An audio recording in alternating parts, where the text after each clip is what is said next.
All right, welcome back. So in this video, we're going to talk about vibrance. So I'm going to go to the layer effect here. We'll click on vibrance, and I can adjust vibrance and also saturation. Okay. Now go to File and Save, and then what we're going to do is we're going to go to our trusty web browser. I'm going to type in google.com, and what I want to do is look up dogs.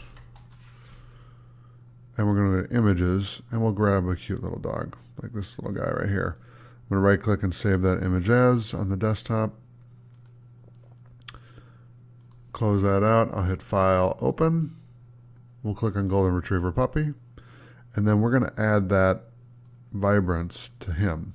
So let's add that here.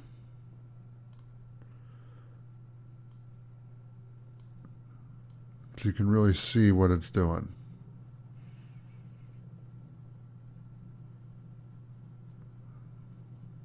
Okay, so what I want to do is I want to bring this cute little guy, I'm going to Control A, Control C, and we're going to bring it over here and paste it in.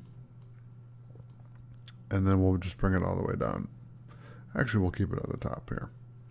I'm going to enlarge him so he's the full size of the canvas here. And then when we go through and we add the vibrance effect to him, then you can really see, like I did in the other layer there, other document I should say, how much you can adjust him. You can make him black and white, so I'm going to do File, Save, and that's vibrance. Okay, so I'll see you in the next video. Thanks for watching.